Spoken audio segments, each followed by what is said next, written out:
इस दुनिया में हम रोज बहुत सारी थ्योरीज के बारे में पढ़ते हैं। ऐसे ही आपने सुना होगा कि ह्यूमंस अपने दिमाग का सिर्फ 10% ही यूज कर पाते हैं, और अगर इससे ज्यादा कर पाते तो सभी के पास सुपर पावर्स होती या फिर टेलीपोर्टिंग और टाइम ट्रैवल जैसी चीजें कर पाते।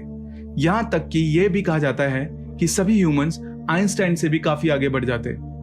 1890 में हार्वर्ड के एक साइकोलॉजी प्रोफेसर ने यह क्लेम करते हुए कहा कि ह्यूमंस अपने एक्चुअल पोटेंशियल पर नहीं पहुंच पाए हैं, और उनकी यह स्टेटमेंट बहुत ही जल्दी स्प्रेड होना शुरू हो गई। ईयर 1920 में इस विश्वास के आधार पर एक सेल्फ हेल्प मूवमेंट की शुरुआत हुई, जहां लोगों को बूस्टअप करने की कोशिश में बहुत सारी किताबें निकाली, और न्यूरोलॉजिस्ट ने बाकी के 10% मिथ को भी यह कहकर डिसप्रूवन कर दिया कि हमारा ब्रेन किसी भी दिन 100% काम कर सकता है। अगर हम वर्ल्ड के बारे में सब जान जाए तो क्या हो सकता है। सो लेट्स इमेजिन, आप सुबह उठते हैं, आप अपने कमरे की खिड़की के बाहर गार्डन में ट्री को देखते हैं, और अचानक से आपको लगता है कि आपको उस ट्री के बारे में सब पता है।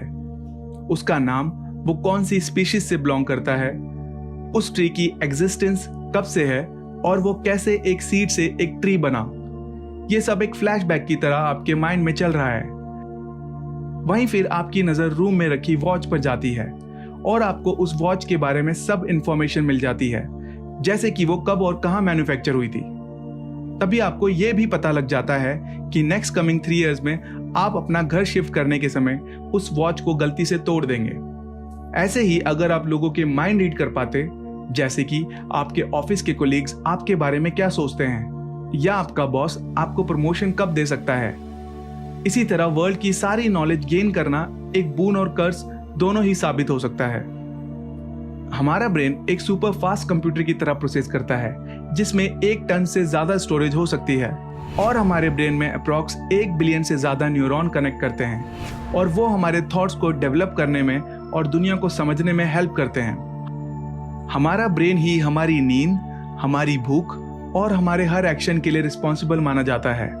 हम सभी की नॉलेज गेनिंग कैपेसिटी इतनी ज्यादा है कि अगर हमारे पास अनलिमिटेड इंफॉर्मेशन होती तो हम हमेशा के लिए जीने का कोई रास्ता खोज लेते, या फिर हमारी लाइफ में केओस क्रिएट हो जाता। शायद इसकी ही वजह से हमारा ब्रेन भी एक ब्लैक होल क्रिएट कर सकता है और उसे डिस्ट्रॉय भी कर सकता है। ह्यूमन ब्रेन पावर लिमिटेड नहीं है। कुछ स्टडीज के अकॉर्डिंग माना जाता है कि ह्यूमन ब्रेन पावर 2.5 पेटाबाइट्स है, यानी अगर हमारा माइंड कंप्यूटर की तरह वर्क करता है तो हम अपने माइंड में 300 सालों की सभी वीडियोस को स्टोर कर सकते हैं। अब आप इमेजिन कर सकते हैं कि अगर आपके पास वर्ल्ड से रिलेटेड सारी नॉलेज है तो उस केस में 3 आउटकम्स हो सकते हैं, और उनमें से एक है रिग्रेट। आपको इंस्टेंटली रिग्रेट फील हो सकता है, क्योंकि हो सकता है आपको कुछ ऐसा पता चल जाए जो आप जानना ही नहीं चाहते थे, और इसी वजह से आप खुद को मिली सारी नॉलेज से डील नहीं कर पाएंगे, क्योंकि आपको सभी लोगों के थॉट्स के बारे में पता चल जाएगा, या वर्ल्ड के अंदर क्या क्या और किस टाइम हो रहा है ये सभी इंफॉर्मेशन मिल जाएगी, और ये आपकी सेल्फ सेंस को डिस्ट्रॉय कर सकता है। दूसरी पॉसिबिलिटी ये भी है कि आप खुद को दूसरों से सुपीरियर समझने लगेंगे। कोई भी एक्शन होने से पहले ही आपको उसका आउटकम पता होगा। आप लोगों के माइंड रीड कर पाएंगे, और इसकी वजह से आप फ्यूचर में होने वाले सारे कॉन्सिक्वेंसेस को पहले ही प्रिडिक्ट कर लेंगे। अगर आपको ऐसा लगने लगे कि आपसे सुपीरियर कोई नहीं है, तो इस केस में 2 चीजें पॉसिबल हैं। या तो आप एक सुपर विलन की तरह बन जाओगे और अपनी सारी नॉलेज बुरे काम करने में यूटिलाइज करोगे, या फिर आप एक सुपर हीरो की तरह दुनिया की मदद करने में अपनी सारी नॉलेज यूज करोगे। ह्यूमंस ने कभी इनफाइनाइट नॉलेज को एक्सपीरियंस नहीं किया है, पर अगर वो कर पाएंगे तो वो यूनिवर्स से बियॉन्ड जाकर भी चीजें देख सकते हैं। आपको दूसरी इंटेलिजेंट लाइफ या एलियन सिविलाइजेशन के बारे में भी पता लग सकता है। शायद कुछ टाइम में आपको यह भी पता लग जाए कि ह्यूमंस के पास सोल होती है या नहीं। पर इन सब की वजह से आप ह्यूमंस को ह्यूमन बनाने वाले इमोशंस और एक्सप्रेशंस जैसे surprise, hope, wonder and fear को फील नहीं कर पाओगे।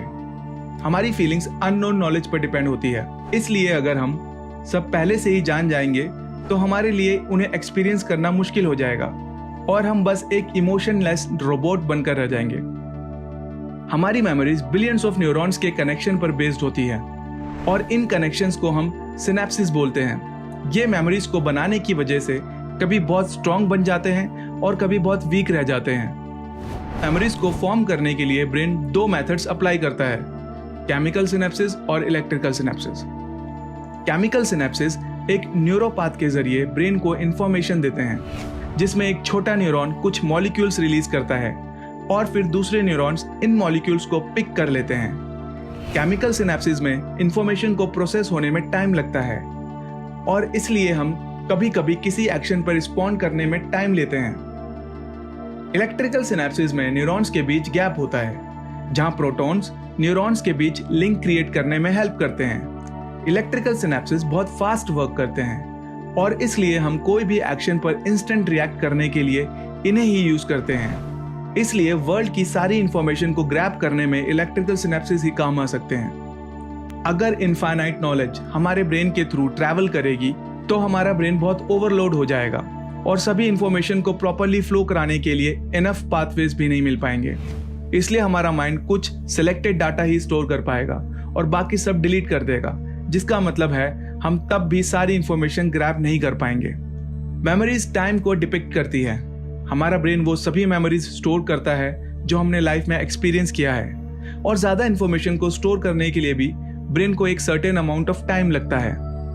अगर हम बायोलॉजिकल लिमिटेशंस को इग्नोर कर भी दे, पर क्या फिजिक्स को इग्नोर कर सकते हैं? जब हम सारी इंफॉर्मेशन को एक साथ याद करने की कोशिश करेंगे तो इलेक्ट्रिकल सिनेप्सिस को सारी मेमोरीज एक साथ क्रिएट करनी पड़ेगी, जिसकी वजह से हमारे ब्रेन में बहुत सारे इलेक्ट्रॉन्स फ्लो करने लग जाएंगे और सभी न्यूरॉन्स अलग अलग तरह के सिग्नल्स शूट करने लगेंगे और प्रोटॉन्स भी लगातार सिग्नल ट्रांसफर करने और रेजिस्टेंस की वजह से इलेक्ट्रिकल वायर की तरह काफी हीटअप हो जाएंगे और फिर करंट की वजह से वो भी डिस्ट्रॉय हो जाएंगे।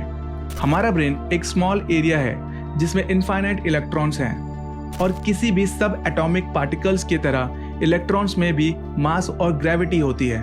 तो लिमिटेड एरिया और अनलिमिटेड इलेक्ट्रॉन्स की वजह से हमारा ब्रेन एक ब्लैक होल की तरह बन जाएगा और जैसे ही हमारे ब्रेन में नॉलेज एंटर करेगी तो सभी अनलिमिटेड इलेक्ट्रॉन्स एक ग्रेविटेशनल पुल क्रिएट करेंगे और सब न्यूरॉन्स नॉलेज को अपनी तरफ खींचने की कोशिश करेंगे।